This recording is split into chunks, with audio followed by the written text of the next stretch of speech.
Covid-19 has placed the globe in a tailspin, causing millions of persons to operate in a state of fear and panic. Millions of persons are jobless, and governments across the world have been posturing for individuals to conduct their business affairs online. But with more persons being online, this could mean more prey for hackers.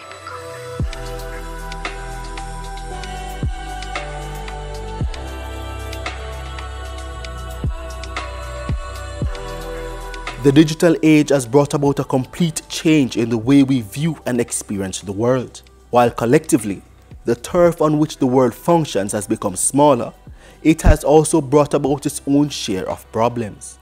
As connectivity increases, so too has become the risk of security. For example, in 2014, the accounts of nearly 500 million users of Yahoo's email services were breached. But what is hacking, and why is it important to be cyber safe? We spoke with Maurice Marshall, Technical Operations Manager, here at PBC Jamaica. Hacking is identifying and essentially exploiting weaknesses in computer systems and our computer networks. Basically, it is a way to illegally or illicitly gain unauthorized access over computer systems for some usually illicit or illegal purpose. There are very different types of hacking and different types of hackers. And typically when you're talking to someone about hacking, you're going to hear some terms come up. You're going to hear about the white hat. You're going to hear about the gray hat. You're going to hear about the black hat. You may hear about the hacktivist.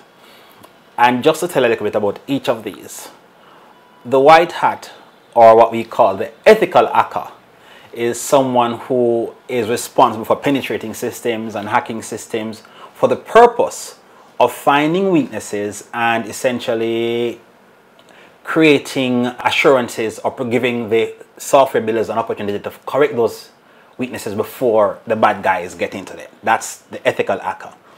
And ethical hacking is actually legal.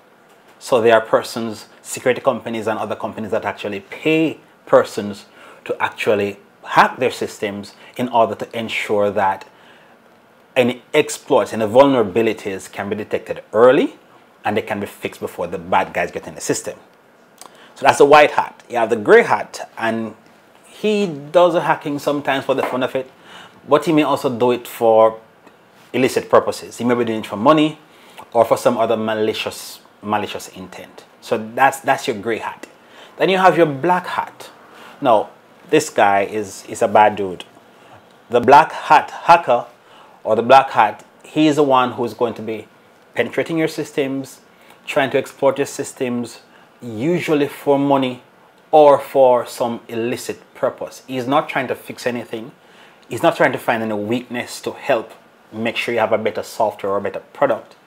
He's hacking your systems for the fun of it, to gain your information so he can sell it to somebody else, or because somebody else may have paid him to go ahead and try and crack your system. Now, those are usually the professional levels. There's also what is called the hacktivist. Now, the hacktivist is someone who usually hacks your system for political, religious, or other functions. So they want to leave a message of some sort as to what they do. So they may hack your system and leave a message. A lot of this happens with websites and so on, where persons take over websites and leave message pushing whatever agenda it is that they are pushing. So those are some of the main ones that you hear about. A hacker goes about getting your personal data in, could be several ways. It could have a backdoor into your system. There you're going to hear terms like denial of service, buffer attack, root access. These are all technical terms that shows different ways that they might have been able to exploit your system. Fundamentally though, a lot of what happens is that a hacker can gain access to your system if your system is not protected. So if it is that you are using, for example, a version of a software that is outdated, so you often see Microsoft send you something that says you need to update your Windows. you should update your Windows, because what happens is that when there are vulnerabilities found by the software companies, what they do is they patch those vulnerabilities. So those updates close those doors. It is these open doors many times that the hackers use. That's one way. Another way that they actually use is something we call social engineering. One very important thing that persons often disregard is something as simple as your mail, your trash. Not the recycle bin on your desktop, but your actual physical mail. Persons throw away letters with their names and addresses on it. Persons get credit card statements and you throw your credit card statements in the trash with your credit card number on it. This is information that you're freely giving away to potential persons who may be involved in nefarious activities. We often think about the person sitting in a dark room somewhere on his computer who's really skilled at that. A lot of what happens in real life by that aspect known as social engineering. Another way it happens is through your emails. Persons send you an email that you do not know the person.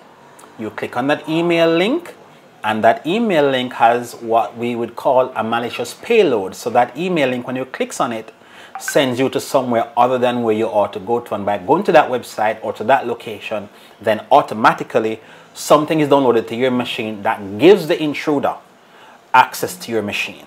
Whenever it is possible, if it's paper, burn the information. So if you're going to discard something with your name on it, take your name off. For example, a credit card statement, make sure your name and the part with the credit card number is taken off altogether. Destroy that. If you don't want to burn it, tear it up, flush it. That's one way to do it. If it is like your credit card, cut off the magnetic strip separately and cut it up very fine before you discard of it. In the office environment, you have to be careful as well, because sometimes persons will pose as salespeople and other types of professionals to gain access to your office, and then they are reading documents that may be on your desk. So we recommend what we call a clean desk policy. If you're going to be having a meeting in your office, ensure that whatever papers are on your desk are related to the meeting, and that there are no private and or confidential information that is left on your desk. Do not step away from your desk, leaving someone you've just met in your office with classified or other important information on your desk, because persons can easily take snapshots of that information, or if you leave, can simply push a USB device into your computer and download that information. So when you're disposing of information, we're talking about ensuring that, one, you dispose of it securely, and also ensure that you secure information within the daily operating space. Some of the risks that persons face when they go online includes identity theft, scamming, and data interception. Now, if you're online, not using your email, you're browsing and stuff like that, you want to ensure that when you get pop-ups, you are careful about what you click on. Usually when something pops up and you click on it, it is going to send you to another page other than the one that you're currently on. So be very careful about clicking on pop-ups. Also when you're browsing, especially if you're doing shopping and that kind of thing, ensure that you are on a secure website. This is extremely important. Make sure you're on a secure website, or otherwise your information can be stolen. A secure website is usually denoted in the upper left-hand corner of the browser window by what you see is it will be a little padlock. Or in most cases, you will see where it says HTTP, what we call the URL bar. You will see an HTTPS. The S is telling you that this site is secure. If you don't see that padlock and you don't see that HTTPS, it's possible that site might not be secured. What has happened is that there are protocols in place in the industry that requires that banks and other industries that are doing online transactions in particular provide a relatively secure environment for users to use. So therefore, if you are on a website and you don't see that padlock in the upper left-hand corner, then think again before putting in your credit card number or for issuing out your private information, because this may be a site that is not secured, and a site that is not secured is more easily compromised than a site that is actually secured. Some recommendations to remain cyber safe. Practice good computing hygiene. As we said before, ensure your computers are updated. Ensure that you have up-to-date antivirus and anti-malware. These help to keep the bad guys out. Do not click on links that you do not know. Do not respond to offers of winnings, especially for events that you never participated in. Also, ensure that you stay away from public Wi-Fi. Use your secure passwords whenever you're doing online transactions. Do not save your password to your browser. Sometimes you're doing a transaction and the system says, do you want to save a password? And you click on yes to save it because you do not want to enter the password the next time you come.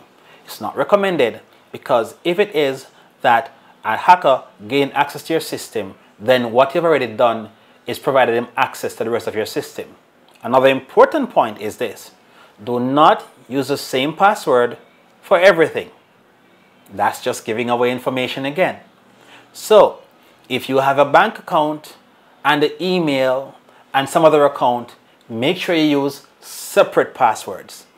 If a hacker gains access to your system and you only have one password for everything, then he has access to everything as if he was you.